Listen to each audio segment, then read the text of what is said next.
Bom, faltam 6 jogos para o fim da Série A. São 18 pontos em disputa. O que o seu time precisa para se livrar do rebaixamento? A gente vai mostrar agora para você. 18 pontos é o que ainda está em disputa na Série A. E a briga dos times cearenses pela permanência continua a todo vapor. Essa reta final de Brasileirão tem tudo para ser daquele jeito, de tirar o fôlego. Dos 6 jogos que faltam, Ceará e Fortaleza fazem cada um 3 aqui na Arena Castelão. Vamos considerar que os dois times vençam esses 3 jogos. O Fortaleza chegaria aos 48 pontos e o Ceará aos 45. E isso sem contar os jogos fora de casa.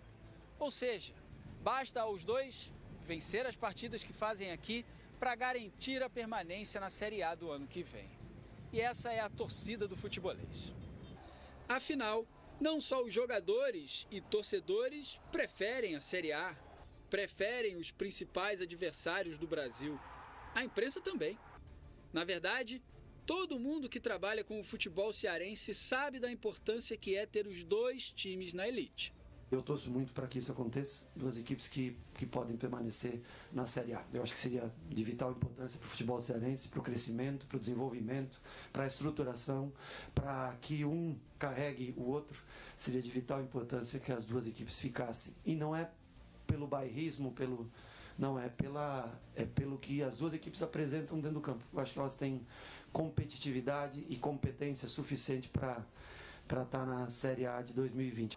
Bom, o caminho para que o final seja feliz para todos não é fácil. O Ceará enfrenta a Chapecoense fora, São Paulo em casa, Flamengo fora, Atlético Paranaense e Corinthians em casa e encerra o campeonato contra o Botafogo no Rio. O Fortaleza pega o CSA em casa, Internacional fora, Santos em casa, Goiás e Fluminense fora e na última rodada recebe o Bahia. No primeiro turno, contra essas mesmas equipes, o aproveitamento não foi bom não.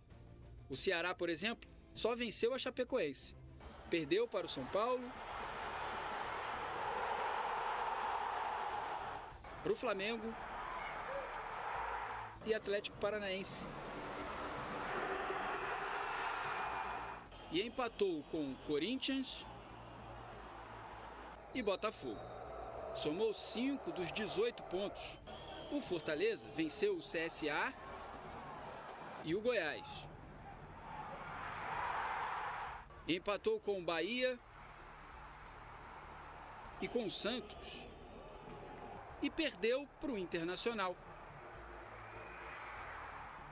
e para o Fluminense. Conquistou 8 dos 18 pontos. Nesse cenário, a coisa complica para o Ceará, que chegaria aos 41 pontos. O Fortaleza aos 47. Contas, probabilidades, números. O Ceará tem 20% de risco de rebaixamento, o Fortaleza, 2%. Por outro lado, a probabilidade das equipes conseguirem uma vaga na Sul-Americana é bem maior que os riscos de queda. O Fortaleza tem 67% de chance de classificação e o Ceará, 23%. Isso pode mudar muito de uma rodada para outra. O que não muda nada é a conta mais simples dessa história toda que eu estou falando aqui. Cada time fazer o dever de casa. Vencer os 3 jogos no Castelão e garantir mais um ano de Série A. Bom, é isso. Resumindo, é praticamente isso que o Truvão falou. Claro, trouxe muitas informações, muitos dados, mas se vencer as 3 em casa, não tem nem o que falar, né? Claro. Não tem nem o que discutir muito. O Fortaleza já tem a primeira missão nesse contexto no domingo contra o CSA. O Ceará é um contexto diferente com a Chapecoense por conta do adversário.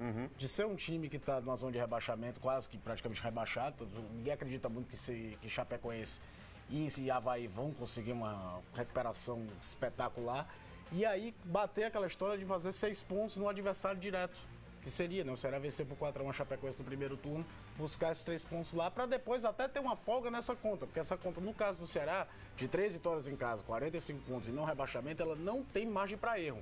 Se você vence o jogo contra a Chapecoense, alivia um pouquinho, porque você vai pegar um São Paulo que mesmo sem fazer um grande campeonato, o aproveitamento do Fernando Diniz depois que assumiu de 50%, não é nada espetacular, existe um grande boom, porque o time mudou a forma de jogar, mas em termos de resultado prático não mudou muita coisa.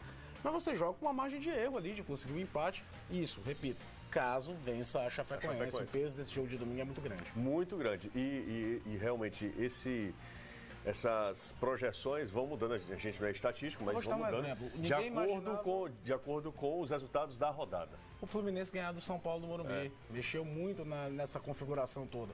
O Botafogo ganhar do Avaí, não. Apesar do mau momento do Botafogo, mas o Fluminense conseguiu 3 pontos contra o São Paulo, que ninguém imaginava e mexe com a projeção de todo mundo. É exatamente isso. O Fluminense, que inclusive também está envolvido ali na luta contra o rebaixamento. Bom, é isso. O Ceará e Fortaleza jogam no mesmo dia, jogam no domingo. São 2 jogos vitais para quem acha que o Fortaleza vai enfrentar um adversário frágil, fácil. O CSA, ele tem perdido os últimos jogos, mas sempre vende muito caro as derrotas. Contra o Vasco foi o estranho, né? Foi o ponto fora da curva, de o Vasco ganhar 3-0. Vende de forma bem complicada as derrotas, vende caro as derrotas e é um adversário que vai complicar muito o Fortaleza. Só para a gente fechar, para parabenizar, né, o torcedor cearense, de uma maneira geral, os torcedores de Ceará e Fortaleza, que colocaram o estado do Ceará entre a melhor média de público no Brasil, o que é espetacular. Se você considerar que São Paulo e Rio tem 4 representantes, né?